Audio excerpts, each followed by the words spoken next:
Officer go undercover for 2 years, befriend the individual, and eventually the guy made the disclosure. This is how a lot of the antisocials get caught.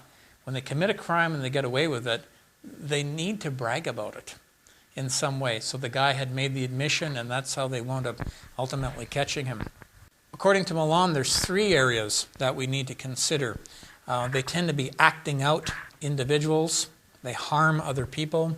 They are irresponsible, and they tend to be impulsive. So those would be the 3 key areas that Milan would consider for antisocial personalities. Here's some other characters in our culture that would be antisocial or psychopathic kinds of personalities. In the upper right-hand corner, we've got Jeffrey Dahmer. He's an example of what we call a schizoid antisocial personality.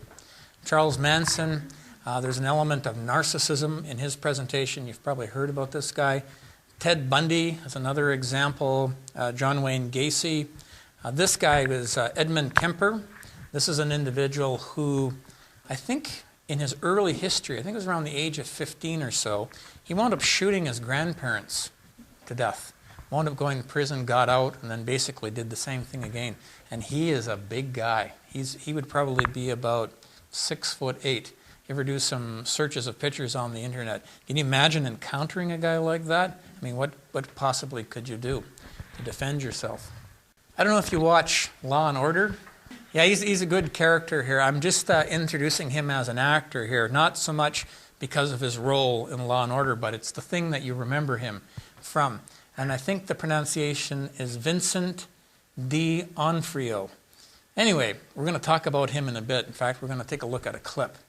Sadistic personalities, and again, I'm not saying the Law and Order character is sadistic, but one we're going to look at is, they're hostile, abrasive, they tend to be cruel, and enjoy being cruel and humiliating other individuals. They tend to be explosive, they use intimidation and bullying tactics, dominating other individuals, tend to be very opinionated and closed-minded. And this guy is not a little guy either. He would be, according to Wikipedia, 6'4", so not in the ballpark of this Edmund Kemper, but he's still nonetheless a big guy. So the sadistic personality is the saying cruel, mean, dominating, aggressive. These are your top dog personas. They don't like to come in second, win at all costs. I remember my uncle, which I think has got features of this type of thing. When I would drive home from him from camp, when we were on the road, he could not have somebody pass him on the highway. He would pass them, and there's just no way he could come in second. And so that's along that line. Some of these personalities, they're kind of different than antisocials in the sense that publicly they come across as maybe model citizens. Privately, they may be monsters within their families. So they may be very successful, very driven, ambitious types of personalities, but at home they tend to be monsters. According to Theodore Milan, there's a linkage between what he calls type A personality and a sadistic personality. This, of course, is not an official personality disorder diagnosed category. It is called PDNOS. And so here's a picture of this detective from Law and Order, Vincent. We'll call him Vincent D for short. And the clip we're about to watch is from the movie Sultan by the Sea. How many of you have watched that movie? Sultan by the Sea, Val Kilmer's in it. I'm telling you, man, this is pretty intense. You're going to see a sadistic, some of it's actually funny, some of it is not. But right here we see the opening scene where this individual's got this remote control and he's setting up this scene, which you guys will see in a moment here. So just to finish off the section on sadistic personalities, we're actually not going to spend time as a topic on sadistic, so it's partly why I wanted to show you a video clip at this stage. Interpersonally, particularly at home, as I was saying, sadistic personalities can come across as quite abrasive. They're cruel people. And also, in terms of their temperament, very hostile types of individuals. Compulsive personalities. Ever watched that movie Dragnet with Dan Aykroyd? How many of you have watched that movie? Probably, yeah, some of you have. Anyway, Dan Aykroyd's character is a good example of at least somebody with a compulsive style. So compulsive individuals are interesting in the sense that they're very conscientious, respectful, and restrained. But according to Theodore Milan, underneath all of that, they're very angry types of individuals. But they've been conditioned not to express this in any way. They also tend to be very rigid, rule-bound, black and white kinds of thinking personalities, conventional and conservative in their outlook on life, very regulated. They tend to do things always the same way. And they would describe themselves as reliable, efficient, and productive, which is kind of interesting because when this disorder really becomes extreme, they are anything but reliable, efficient, and productive. Polite, very regulated and rule-bound.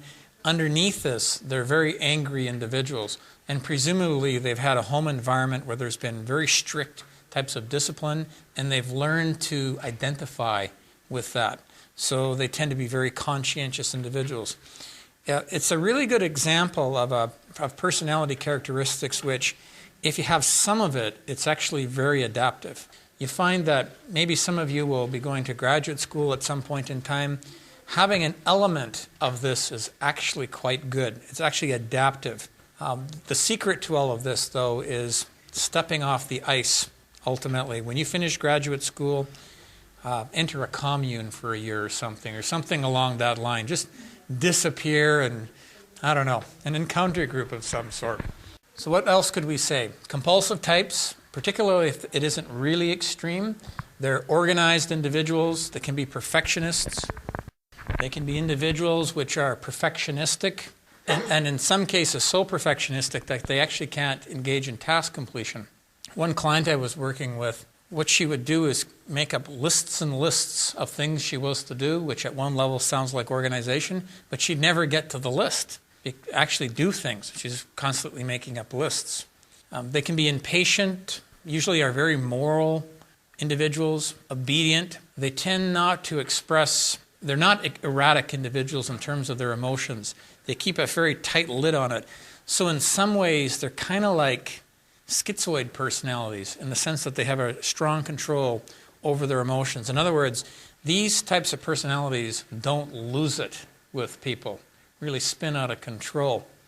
They fear disapproval, particularly with respect to anybody in an authority. This could also be a style, similar to narcissistic, histrionic, and this one, compulsive. You take a compulsive personality, which is normally adaptive, put them under a lot of stress, it may look like compulsive personality disorder, when in fact it's not. You get a really good sense of this as when the stress disappears, is their behavior in fact adaptive? What do we see in terms of the characteristics from Milan's perspective? They are very respectful as they interact with others. They have a constricted cognitive style. In other words, they're not really open-minded individuals, and they tend to be very disciplined. Having somebody with compulsive features in an organization can be a great asset as long as you don't push it to the extreme. This is when it's potentially problematic. So styles are not an issue and can really work for you, particularly individuals with a compulsive style, very efficient, hardworking, and so forth. When you push it to the extreme, that's when you have problems. The negativistic personality, I couldn't think of a movie example. Can you think of a movie example where somebody is discontented, skeptical, resentful, resisting, moody, and so forth? Does one spring to mind? If you do think of it, let me know, because I would really... And so this is one of those new categories that's been introduced in the DSM-4. What was it called before? Passive-aggressive, but they've changed up the criteria. These are difficult individuals to deal with.